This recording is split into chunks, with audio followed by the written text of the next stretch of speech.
Welcome back, everybody, to the Exist Better channel. We are here today with Jessie Mannisto of Third Factor magazine.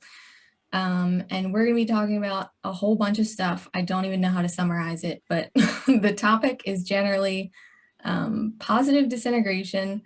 We're going to talk about what that means, why you should care, and there's a lot of jargon. So I'm hoping that maybe, I'm sure you'll be able to help me like break down some of that jargon and kind of disseminate, translate it into terms that people can understand and, figure out like, how does this pertain to me, that sort of thing. Sure. I'll do my best. That's what Third Factor magazine is an attempt to do. Yes. And I'm not an expert in it myself. I'm coming at it from like the journalist on this beat, right? So I've had to learn it, but I've just thought that these ideas packaged in all this jargon are so useful to a certain type of person. Often the HSPs, the highly sensitive people, the gifted kids, the creative kids. So those are largely none of those are a perfect descriptor for our readers, but that circle, right? So yeah, and so I think positive disintegration is full of some really interesting ideas for those people, if only they can get at it through the jargon. There's not a lot of simple stuff out there like there is for like Jung or Maslow. Right. Yeah, that's true. So yeah, hopefully we'll get into some of that today. I have lots of questions and thoughts, but I guess first to start, let's just kind of introduce you, and you don't have to like give your life story, but just kind of like tell people maybe who you are, what you do, what got you into this, what got you into psychology, that sort of thing. Yeah, well, like I said, that's why I specified I'm a writer and an editor. And I actually come out of, I was a leadership analyst for the CIA, which when I mention that in podcasts, people are like, whoa, and that turns it in a different direction, but it shouldn't, right? That was just, I was an intelligence analyst and I looked at, various important figures in the world to help US policymakers understand them and interact with them. I really liked that. I loved that job, but something important about me is I do like to be very self-directed. And so having an opportunity to kind of take that offline, or I should say out of the formal institution and reach out to private clients, that really suited me better. And I could pick the sort of people I work for, not to collect secret information. That's not what I was doing. I was an analyst. I interpreted the information that was available and wrote reports. And so I do that for private clients, but I've also added editing to what I do and writing, because I want to be a writer like so many of our type of person at Third Factor does. Yeah. It seems to be a theme. Yeah. The writer thing. Yeah. And why artists and writers in general, we are notoriously also interested in psychology, because we're like, I feel like I'm a little weird, but how weird, right? And it's a delicate subject. Some people do have real serious challenges, and other people I think are just kind of, I like the metaphor of the orchid and the dandelion. Have you heard about this? I think I've heard the orchid one. Yeah. Yeah. This book was one that really also influenced me, separate from the theory of positive disintegration, but very complementary to it, in my opinion, for the stuff I'm putting out in Third Factor, which I want to characterize that now. I'll just interject to do that. It's grassroots, right? I keep saying, I'm not an expert, but this stuff, we come online, we find other people like us, and we want to talk about these things. Ordinary people want to talk these things out, to share their experiences, compare notes. And these have been some of the most helpful things I found. So I kind of started it to have an opportunity to interview experts, but also talk with ordinary people and get them to share their stories. Mm-hmm. And I have found that tremendously helpful, kind of like doing leadership analysis and biographical work, but on ordinary people by having them share their memoirs and talking to them about, because they don't know positive disintegration. They don't understand it. And I introduce the ideas to them and I say, tell your story around these ideas, and tell me how they resonate with you. So they're not experts, but they're talking about what they saw in themselves, what this lens, what this narrative helped them see in themselves. So I know I've wandered a bit. Coming back to this orchid idea, that is simply the idea that some people are more sensitive to stimuli than others. And so the orchid can be a beautiful flower. It's not being born stimulable like this is not a cause for mental ill health, but it means you react to your environment more readily, and you will either become this beautiful flower or you will wilt and drop your petals. And other as compared to the dandelions who can grow up between a crack in the sidewalk and be like, yeah, I'm good, this is great. Yes. And so we're more the orchids at Third Factor. It's so funny because I always tell people about, like, I always use this thing with cars, like cars that are very high maintenance versus cars that are like, you just kind of put them on the road and drive, you know? And people are always like, well, why am I like this? And it's like, you know, well, you're like the, you know, it's like the Honda versus the Rolls Royce or something. Right. It's not like better or worse. It's just like two completely different things. Different. Yeah. And you're like the super souped up sports car that's stuck in traffic. And you don't want to become the jerk who's weaving between traffic and scaring people, but you do want to use your car the way it was built to be used. I think that your listeners, I haven't listened to your podcast yet. We connected elsewhere, and I'm excited to go back and hear who you have actually talked to, because I think we are responding to the same impulse, you know, these people who just want to share these stories and compare notes with other people who are like, this is not quite a Honda Civic I'm driving, but I don't know what to do about it. I'm curious to see if you have a definition of positive disintegration, or I'm guessing it like changes like every day maybe, but yeah, right. Oh, you're asking me for the elevator pitch, which is like the thing that for some reason, I've been doing this for 4 years. I have such a struggle with it because it's this complicated thing. And which part do you emphasize, right? But okay, positive disintegration in a nutshell is this idea that you can be maladjusted to your environment in a way that is healthy. Positive maladjustment is I think, a good entry concept to this.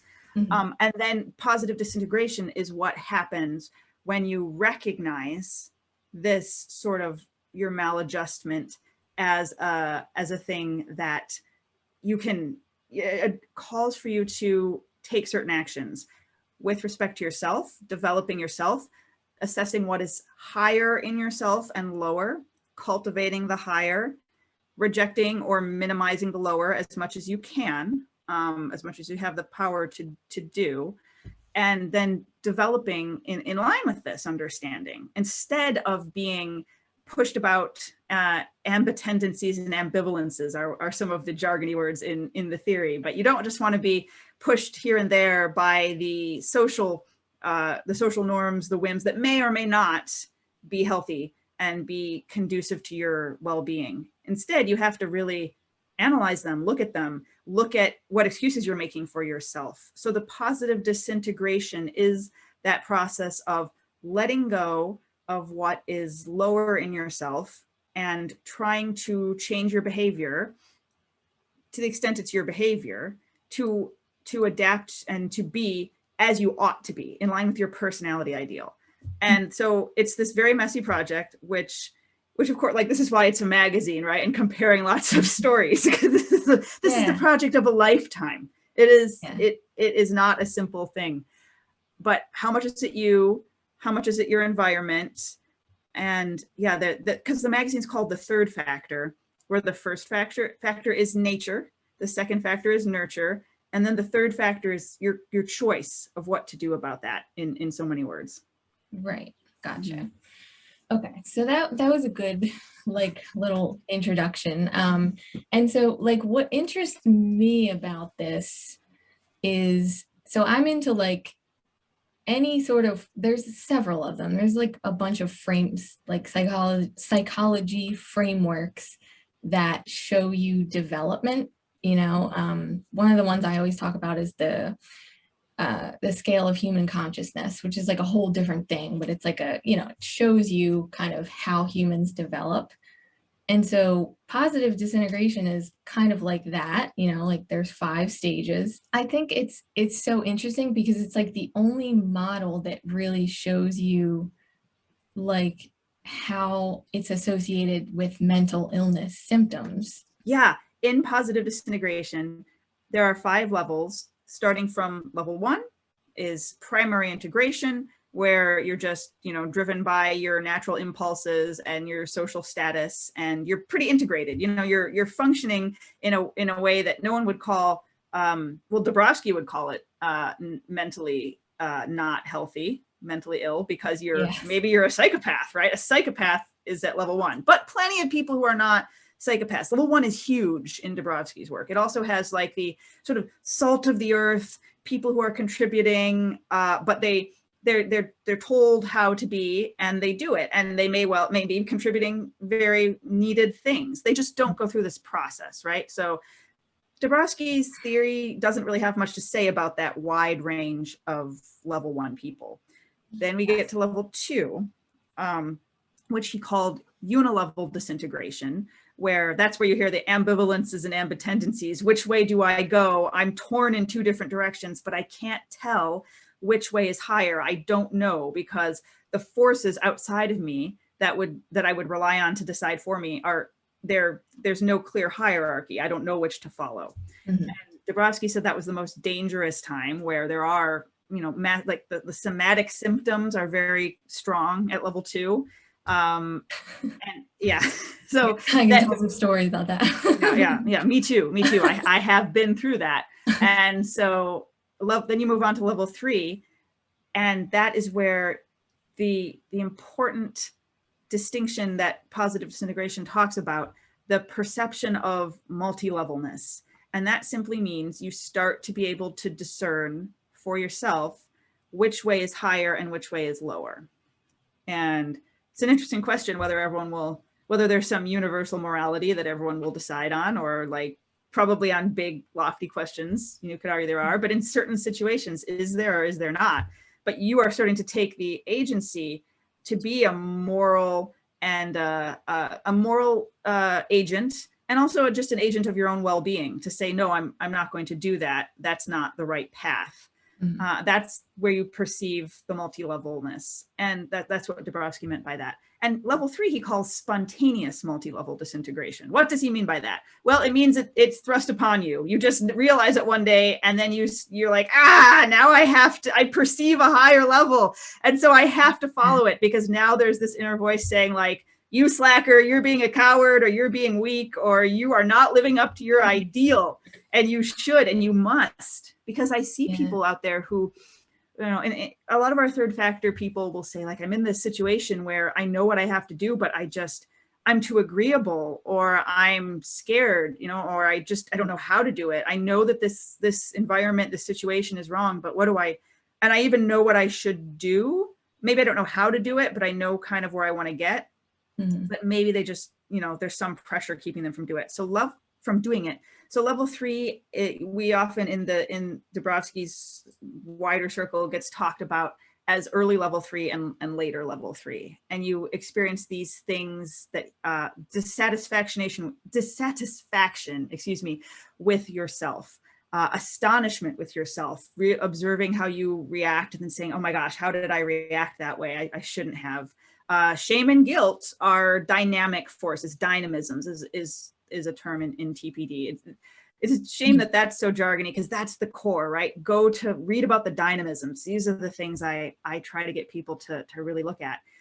The changes, dynamic, right? Just changing. The forces that drive you to pursue that higher path, that more autonomous, autonomy and authentism are dynamic forces, trying to be as you think you ought to be. And it's authenticity is, we could talk about that. That's gotten a popular meaning as well. And Dabrowski's meaning is a little bit different. But then you progress from level 3, spontaneous multi-level disintegration, to level 4, organized or directed multi-level disintegration, where you've kind of thought through it and you're not there yet, but you know what you have to do and you're trying to do it and you're doing this work of that. And then level 5, which Some people say there's level 5s everywhere, and we're, you know, they're not famous because maybe level 5s are not pursuing fame, but or maybe they're just uncommon. I don't know. Dr. Michael Pikowski gave a keynote speech talking about the level 5s next door, basically. So I'm hopeful that they're out there. I certainly don't. I'm not one. That's called secondary integration. And about the levels, they can be used in a way that is elitist, and I really reject that. I think most of the people who are drawn to this theory are at level 2 and 3, and have parts of themselves that are at level 2 and have parts that are at level 3. And so the conversation is really salient at that level. Like, oh gosh, I know what I have to do. I want to do something. And maybe parts of us are already at level 4, but I mean, I've heard at Dabrowski Congresses, I've heard experts about the theory saying, yeah, we're all kind of a little bit of all these levels. It's just a mental tool to think about the levels. Right, right. Yeah, definitely not like an ego thing where you're like, well, you know, people are like, and I've run into that too with the other scale thing that I was talking about, with people who are like talking about, like, well, I've been at the level of enlightenment for 5 years now. And it's like, yeah, no, I don't think you have. But yeah. But the thing that, so thanks for giving that overview. The thing that stands out to me as most interesting here is at level 1, there's no problems. There's not necessarily any of this guilt and shame stuff that, like you said, comes in at level 3. There's not this ambivalence or confusion that comes in at level 2. So it's like all of the things that we would consider ourselves to be failures for, or bad, or mentally unhealthy, happen at higher levels of development. I think that's right. like the big like thing that society doesn't know, is that being okay and not having any confusion and not having any guilt or shame, or not having any like issues with like feeling inauthentic and noticing that you're being inauthentic, those aren't like problems and symptoms of an illness and you need to stop. You know, I feel like that's kind of the narrative that I've always been trying to like walk people away from, and be like, this is, you're at a high level of development. If you're experiencing all of these things, like there's no going back to like fitting somewhere, you know what I mean? Oh, you just gave an even better encapsulation of what Dabrowski's theory is about than I did with my trying to cover all the bases. No, that's it. That's it in a nutshell. There it is. That to have these symptoms is not a sign that you're failing. It's a sign that you're progressing. And that's why the interesting stuff is levels 2, 3, and 4. Right. And so you're the person you met who was claiming enlightenment. That's a really interesting thing, because level 1 and level 5 are both integrated. And so you meet someone and you're like, which is it? They don't seem to have any turmoil in their inner soul going on. But which are they? Have they really thought through these things? Have they developed their personality? Have they got values, virtues, character, whatever words you want to use? Why are they integrated? And the theory gets into the weeds about things like partial disintegrations and reintegrating at a higher level versus a lower level.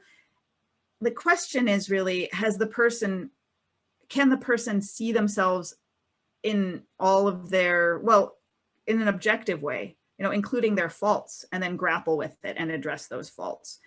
And some people really struggle with that. And so you can use the theory of positive disintegration to say, oh yeah, I'm great. The reason I messed up is because I'm better than everyone else. Like that happens sometimes. You know, I've encountered that. It's like, oh, I don't think you are. I mean, it's the same as the theory you were talking about with, oh, I'm enlightened. It's like, oh, I'm not convinced, right? So it doesn't really make a lot of sense to evaluate other people that way, because I mean, you can, I mean, I do biography too, that's different, but not in an interpersonal way. You're like, which is it?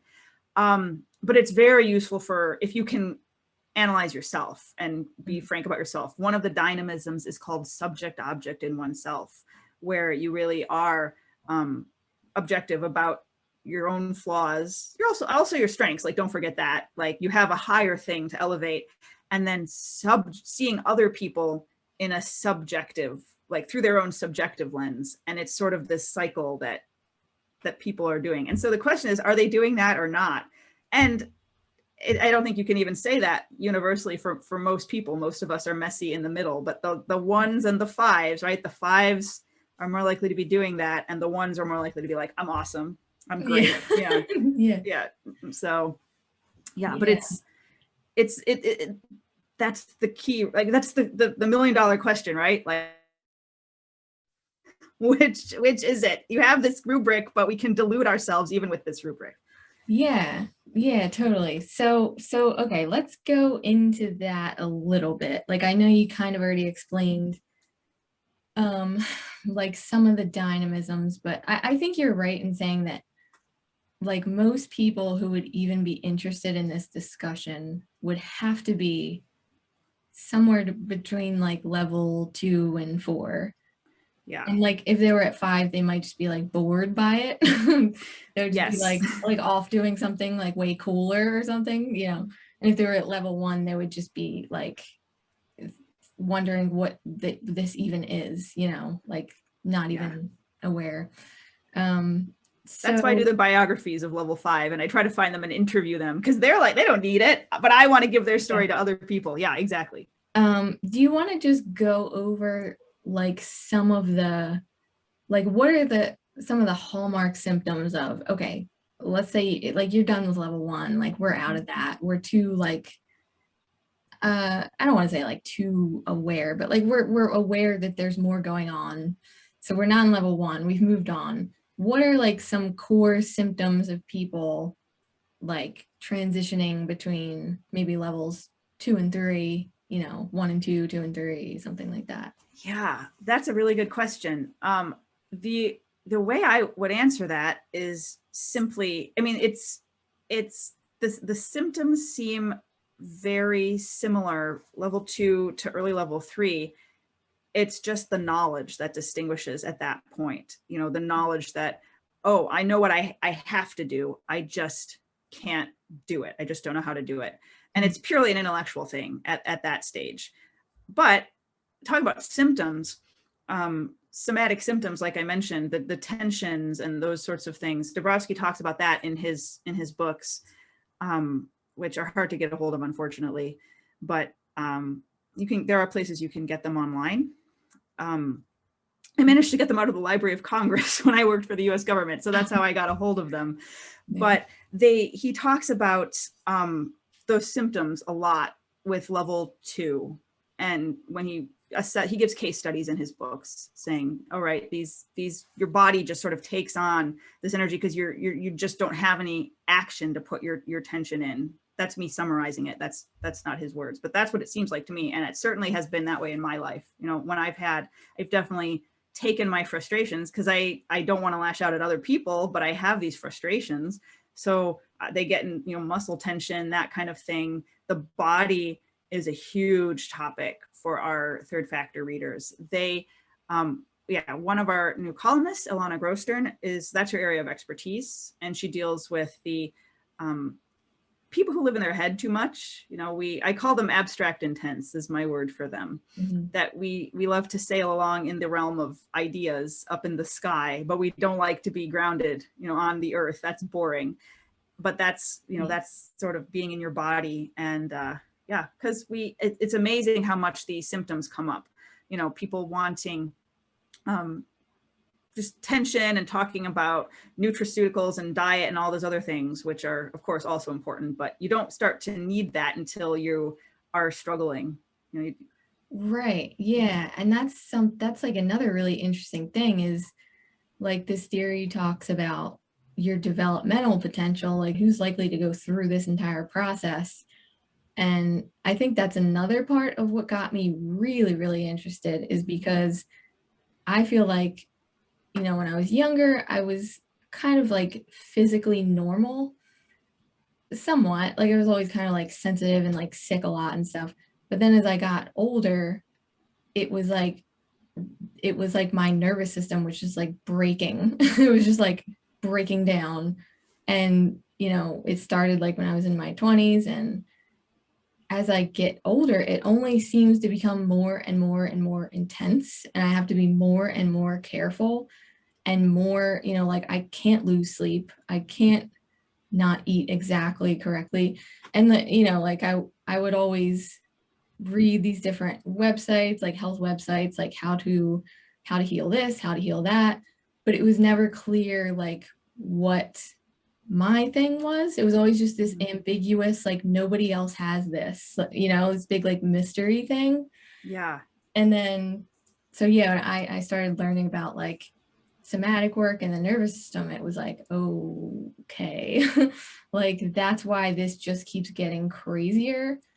And it's almost like the more aware I get emotionally and mentally, it just gets like not like worse, but just more and more challenging. So yeah, I don't hear people talking about that ever. And I'm just like, what the hell is going on here? Another one of our contributors, and she's also written a book. Her name is Laura Stavinaha, and she is a voice coach in the Netherlands. And she's written a few articles for us at Third Factor about this thing called overexcitability. It's usually the concept that brings people into Third Factor or to positive disintegration in general. And that's just 5 domains through which this intensity can manifest in you. It's the intellect, the imagination, the emotions, the senses, and the psychomotor or kinesthetic. And those are the ways that the highly sensitive person, the super stimulable person, the orchid who is more sensitive, manifest this intensity that can be pathological. It can be giving rise to this pathology, but it also can be your strengths, things you want to, you see as higher that you do want to emphasize. And Laura's work has been fantastic because she found that recognizing what the intellect's intensity as a strength versus as a weakness looks like with her voice coaches. This is a trait you have. How do you harness and channel it? And the book she's working on brings Dabrowski's theories in line with research on other things like, the autonomic nervous system. She's got a lot of stuff in there where she talks about that. Because obviously, if there is such a thing as superstimulability or overexcitability, it seems likely that that is a manifestation of the nervous system, and that we sensitive people, HSPs, that's what we're talking about. It's not an illness. It's not a condition, but it is a thing that you have to learn to manage. And you have to have the right influences in the right environment. Coming back to this orchid thing. It's like, if we're using this model of human development, things don't go how the mind wants them to go. Yeah. Like, especially with, like people, like I talk about shadow work and like, dealing with your negative patterns and things. And it's like, there's always this perception that like, I'm struggling now and I need things to get easier and easier and easier and better and better and better. And I need to just, like that's the whole reason a lot of people get into this kind of stuff. Mm-hmm. And then when you look at how, this theory showing us how development tends to actually work, and it's like, oh my God, like I don't want to, like I feel like I hear this sentiment from other people and like even myself, like I don't want to have to deal with more. Like I'm aware, it's like I'm now aware of so many more problems that I used to be not aware of. And every time I'm inauthentic, I can see it. And it's like, oh my God, it's like this piling workload of things that I need to change. And it's just like, and now my nervous system is like going crazy and nobody knows nobody knows what that's like, mm-hmm. to be experiencing that.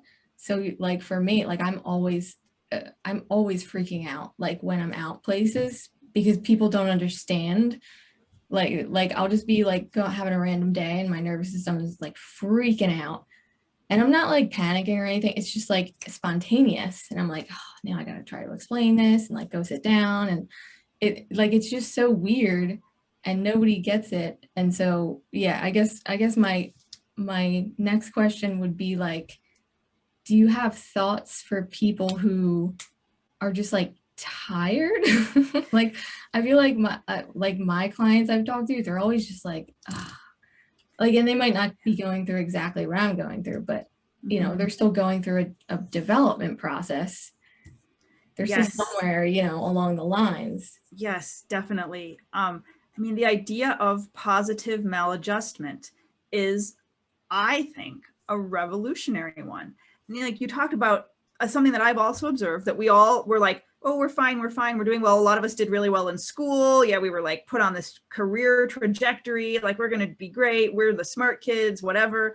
And then you get into that environment, and there's so many things in the environment to which it is worth being positively maladjusted. This is what fuels, you know, I mean, the culture war is not just the current hot topic things, but all the things about how you should live your life, and like work, and how much we should work. Should we work less? You know, parenting trade-offs. Can both parents work part-time? And like, some of us are like, well, you know, do you even, right? Like, I would love to have kids, and I don't have kids. So I can't talk about parenting, but that all of these things we're trying to be perfect at. We're used to getting A's. Some of us didn't care, but we give a lot of the overachiever kids. Like, we do have that. It's not the only path this is relevant to. Plenty of other people who just haven't found their niche come our way too. But sticking with that model, right? We expect that we should be able to keep coping, but things keep getting piled on us that are trade-offs, and we don't recognize the trade-offs that we're making. Even something like, oh, a smartphone. I'm kind of infamous for not having one. This is my phone. It's a light phone. I have an interview with the creators of this light phone coming up in this summer in Third Factor. But it's very interesting. You know, it's nice to have all this connection, but then connection takes a toll. You know, the way we interact with people changes in ways that we are below our consciousness. We don't even recognize what we've given up. That's only one idea, but it's, as we go through our lives, those subtle trade-offs pile up and pile up and pile up. So people then realize, oh, I want to make a change in my life. Maybe they try to make a huge change, like, you know, the tiny house, right? I had someone who was interested in, have you heard about tiny houses? Yeah, I don't know anything about it except what she told me, but yeah, it's like, I don't need all this stuff. I need to like simplify my life. Yeah. And these are the people I'm trying to talk to, because we all recognize that something in the environment is not going great. And we would like to change. And this is where people come in and say, actually, see, you do have a problem because you have a low tolerance for all these things. If you were really so great, you'd be able to carry all these things. But, you know, I honestly, I don't know that many people who really can. Maybe there's some super people out there, but I live in Washington, D.C. I know high power people, and they will be like, oh my gosh, I'm really struggling. Their Third Factor, when they find out what I do, when I quit my job and that I do this stuff and I talk about these things, they open up and they tell you stories. And, you know, I put myself down a little sometimes in these interviews because I say, I'm not a therapist. I'm not an expert. I'm just finding this stuff so useful that I'm writing it as a side project. It was supposed to be a side project when I quit my job and tried to live a self-directed, self-employed life. That was the big change I tried to make. And that worked well for me. But then Third Factor, which was my place to have conversations about these choices, exploded and became the thing that I actually was like, wait, this is where I should put my energy. And I was fortunate enough to be in a situation to be able to do that. To weigh what I chose to earn money on and what I chose to do as this passion project. But this is an important conversation. There are very few of those super people out there. And we all think we want to be those people. I'm not sure that there are any of those people. I mean, a few, but let's not think that we should be that. And what are they trading off? It was probably much easier for them because they didn't want some other things. It was easier to let other things go, but we want to have it all, as they say. That's a charged phrase for like working moms, but parents and high achievers and all of us, like, of course we're stressed out. And then that's not even bringing in things like class, you know, resource availability, of course, all of the things that people are talking about these days, you know, the sexism and the racism and all of this stuff you can bring in as well. But yeah, we ask a lot of ourselves, and it maybe who's asking those things of us? Do we really, are those things that we need to let go of because those are imposed from the outside, or do we authentically want those things? Right. Yeah. And I think you kind of brought something else interesting up, like this idea of like adaptability. Like shouldn't we be able to adapt, like we're improving, we're focused on all this self-improvement stuff. Like shouldn't we be getting better at adapting and handling more and taking on? And it's like, well, I, I've been hearing a lot of people talk about this thing where, there's like all the people who are really upset about this idea of like transhumanism. I don't know if you've heard about this, but the people who are really upset about that, and like they're like, we need to go back to nature and all of this stuff. And I think it's kind of along those lines. It's like, well, how is this even, are these things in our environment, these whatever it is, like this a type of workplace, a type of career style you have, like types of socializing, types of relationships, like going out to bars and getting drunk every night and then going back to work for 40 hours a week at a job you hate, like all of these different, and then there's the technology piece, like working online 24/7, and like everything's digital now, you watch TV, and there's so many different things you could mention, but it's like, would it be a good thing to be able to adapt to that? Or is it more of a sign of sanity to be unable? I think that's the question. And I know I can't, it doesn't seem that I can adapt to very much. And that's kind of always been a thing for me. And it's like, it's not an issue of putting in more effort. I've tried that, it's kind of just this issue of like, that's why I've kind of latched on to these ideas of, you're not supposed to be adapting. Like maybe something's supposed to be adapting to you. Maybe you're supposed to be the one who's standing still and being like, hey, here's a better way. Everybody look over here, Exactly. And these are the sorts of things I have heard about, the transhumanism versus the back to nature. Those are like kind of ends of a spectrum of conversation about this. And I love Dabrowski's work and this theory because it gives descriptions of what it's like to navigate a world where we have to make those decisions. It's not decided for us. There's so much possibility out there. And then we have these expectations that may not be realistic. And they may be shaping us into people that just are not going to be healthy. Yeah. Do we authentically want these things?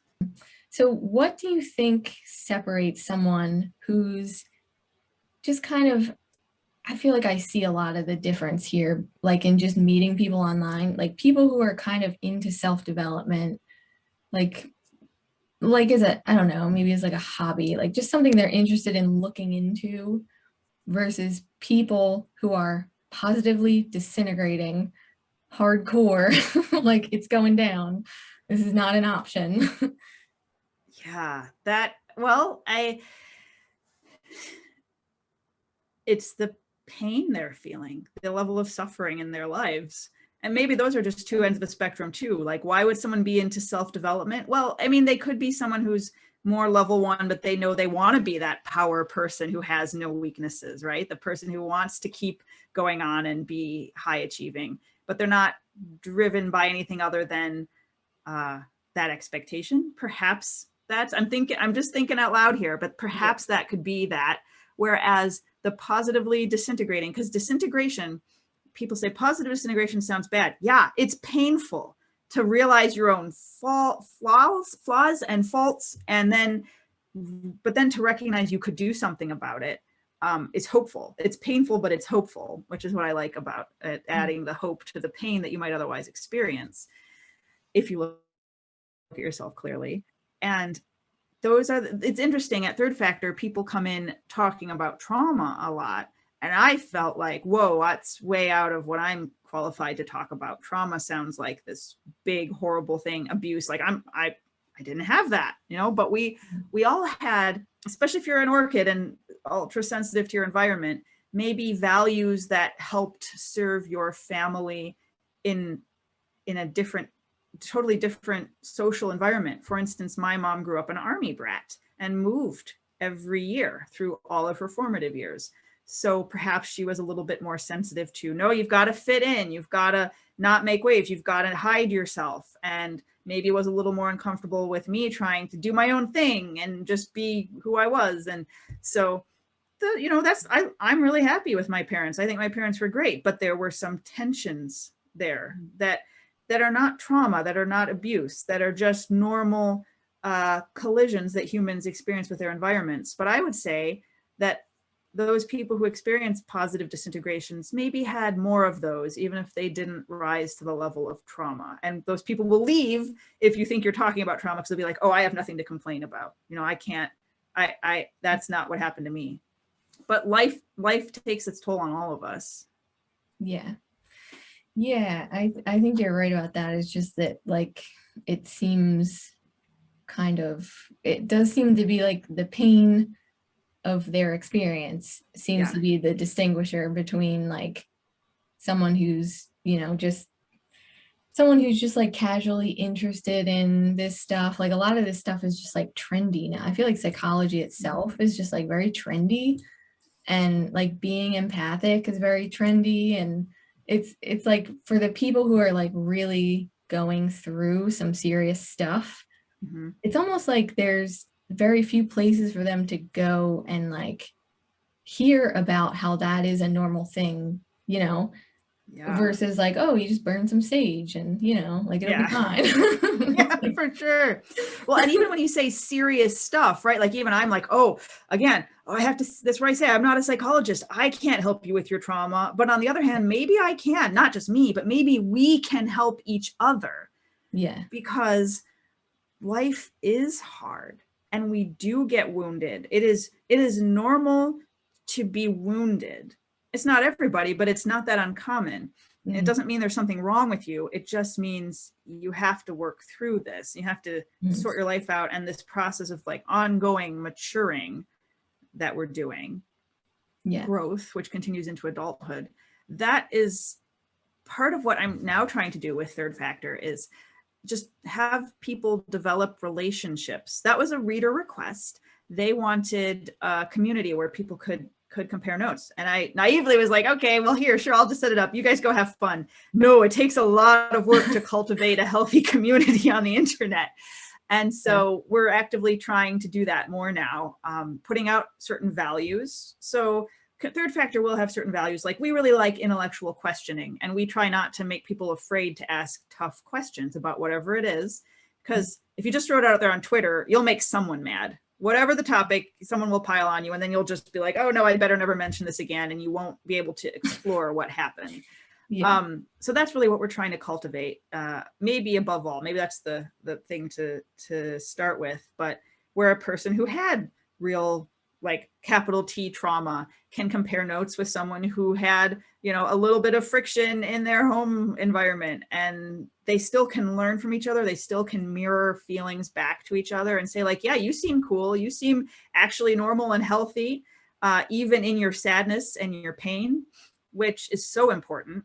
And I think some of that, like, yeah, just burn a little sage. Yeah, I'm an empath stuff we like hashtag culture. No one really wants to have substantive conversations. And that's why I thought, by kind of giving people a place to write their stories out, I hoped maybe they would submit them to Third Factor. Of course, it's very hard to get them to do that because you're putting it out on the internet. We allow pseudonyms, pseudonymous, and not anonymous, but you can use a pseudonym to share your story at Third Factor, because it is so, some of these are very sensitive. But when people do that, plenty of other people relate to those stories, and they get that back. They're like, oh, I'm not weird. I'm actually, this is a normal experience. Yeah. Yeah. It seems like there's like too little of that realization. Because when I started finding people who were talking about some of this stuff that I was going through, it was like very few people. And I was like, whoa, like, it really was like life-changing, where I was like, oh my gosh, like it really is not just me, like being having something wrong with me or something, you know, like this is like a real thing that's happening to people, and like there's a meaning to it. It's not just like this random like dysfunctional, like we're all screwed, so you know, like this. I feel like a lot of people, I don't know, maybe it's like a level 2 sort of thing, I don't know, but there's this like whole trend of like nihilism too on the internet, I think, where people are like, I have all these problems, my life's a mess, like there's no point, and they like celebrate it, and they have like Facebook groups and stuff, and it's just like, it's an we can go identity further than that. Yeah. It's self-diagnosis with serious things as an identity, which is, we're addressing that in an issue probably this summer. There's a role for those diagnoses, but what I'd really like to create with Third Factor is, and we're speaking so abstractly about this, like the devil is in the details, but for people to be able to share just what they're going through without having to make it sort of, how do I want to put it? Like people who just identify with like mental ill health, and that's what unites them. And so if you want to get better, you almost like have to grow out of your community.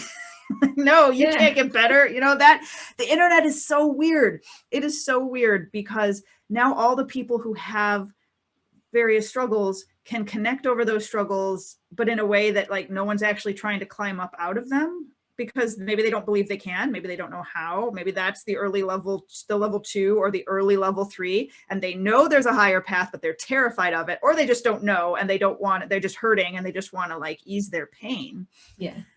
But the idea of a place where people can come together and talk about, hey, this life is tough, and I think I may be positively maladjusted to this, but maybe I'm not. Maybe it's negative maladjustment. That's also a thing that you can have. And you want to get to positive adjustment, and not starting level 1 is like negative adjustment, and level 5 is positive adjustment. And all between that, there's all these maladjustments, positive and negative. And so you can sort of talk about that and connect with other people who are struggling, but not over a diagnosis or over something you have to put into words and therefore like reify it, to use another big word, like, all right, now this is my identity. I honestly, I didn't start it with mental health in mind, really. I started it, like I said, as a thing to do when I was charting my own path. I'm like, I know I'm a little weird, this is odd and it's tough, and I want to talk about the challenges, but like, I just want someone to talk to. I'm lonely. We're disconnected, especially if you leave your office job.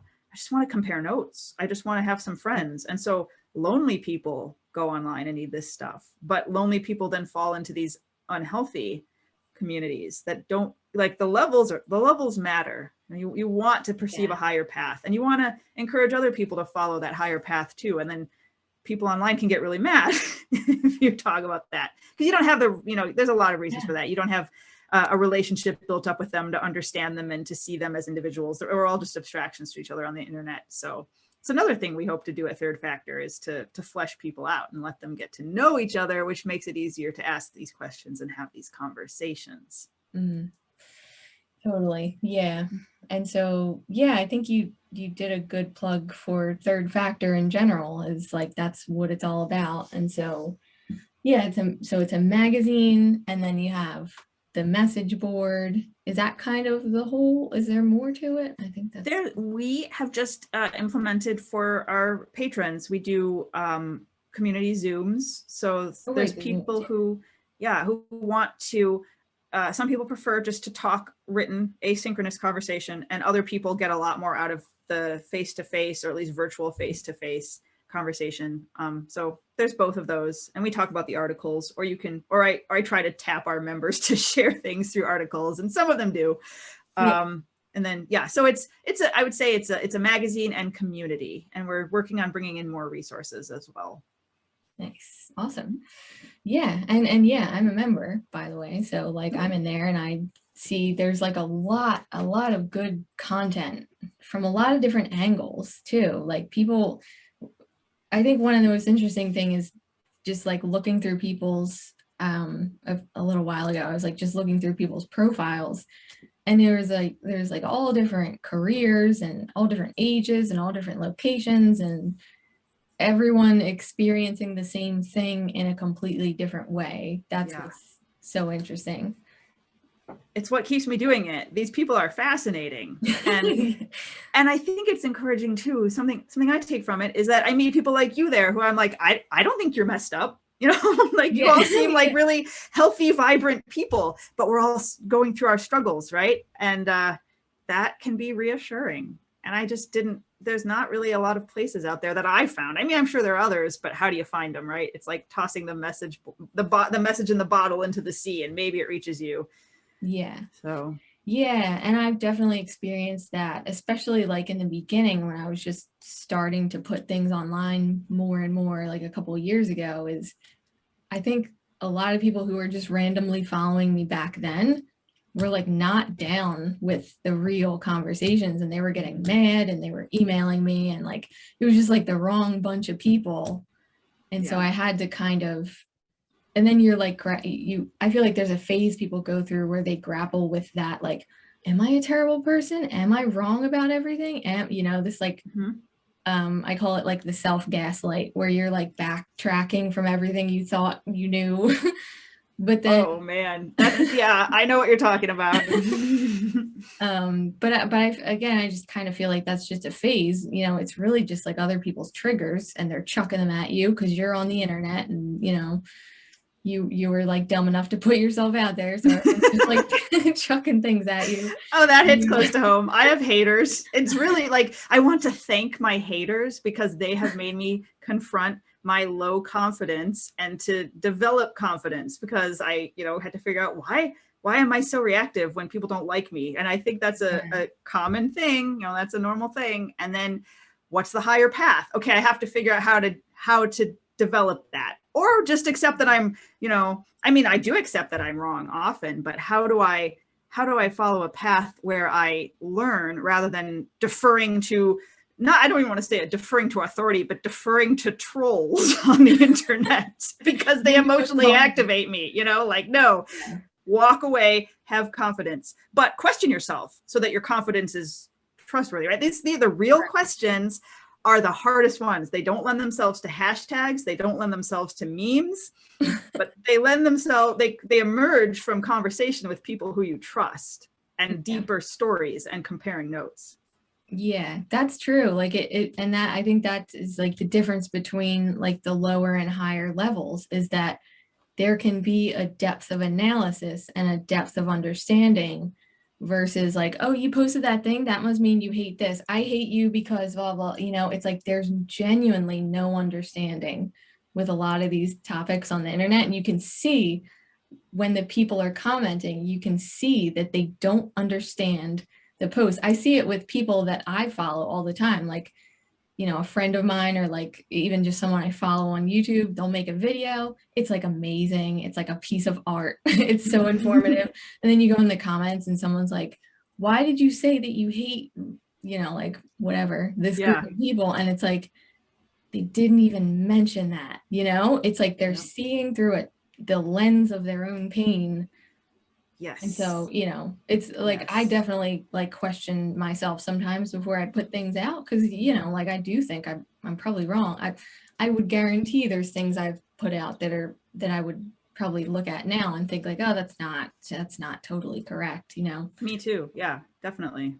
But at the same time, you can't just like be like, oh my God, they're right, let me take everything off the internet, I'm so bad, I'm such a terrible person, you know, like you can't go that route either. You know, you just made me realize like what is sort of like the tragedy of the internet, one of many tragedies perhaps, but a tragedy of the internet is that it has this potential to be a place where people learn through conversation by making their best description of something and having someone else give friendly feedback, like, have you considered this or that? I'm like, oh no, I haven't. Thank you for appreciating what I said, and now I will adjust it. But instead, it's just these emotionally activated people, level 2 people, or like annoyed, like level 1 trolls who just get a kick out of trolling.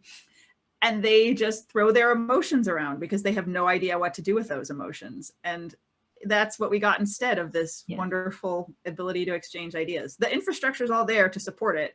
except, well, we can talk about body language and how that gets stripped away when you only have text. You know, there's a lot of things against us empathizing with other people through text-based media. Yeah, But that's true. and I love that through connecting with people, you know, we meet other, because creators, right? We're people who want to do something very often. I talk about one subset of third factor readers are people who want to do the thing. They want to create something or follow their mission or get in line with that. And so, you know, other creators connecting there, like you have this podcast, which now I'm going to check out and go listen to what you have to say, because we're creating hubs where we're drawing people together. And then when we connect, we find even more of just different angles. Again, it's the healthier conversation. We're like, oh, those people are talking about the same thing, but from a little different angle. What can I learn from them? But they're more kindred spirits. And that, I think, is the most exciting thing. We talked about trolls, but the most exciting thing about the internet is finding the kindred spirits and learning from their healthy creations. Yeah. And that is kind of like an evolved perspective, because it's like, it's the awareness that just because I'm right, someone else doesn't have to be wrong. And a lot of people are like a little uncomfortable with that. Like, a lot of people really get it, you know, and they're like, oh, you know, like, you see this thing in this way, I actually see it in this way. But I don't think either of those two things are wrong necessarily. Right. Why is that such a hard thing? I mean, that's how I see it too, but I get a little shocked and I want to hide, like, oh no, other people here don't think that way. But that's one of our values at Third Factor is let's be curious about each other and why we think as we do. What brought us to those ideas? Yeah. Awesome. Well, thank you for being here on this. This is only technically the second episode of the podcast. I have my other videos, but this is the podcast. Oh, cool. This is episode 2. So, so thank you for having me on. It's been really fun. Awesome. So yeah, guys, thanks for watching. I'll put all those links below if you want to check out Third Factor magazine. Any of the, I think I'm also going to post like some of Dabrowski's like in, what are they called? I don't know, images of like the dynamisms and stuff that I found online. You should, yeah. That would be helpful for people for putting this all together as well. Yeah. Look at the dynamisms. Don't just get stuck in overexcitability. That's where a lot of people stop, and that's not the good stuff. It's not the good stuff. Yeah. Yeah, that's a good point. Like there's more to this than just suffering. Yes. there's much more. Yeah, for sure. All right. Well, thanks again. It was fun.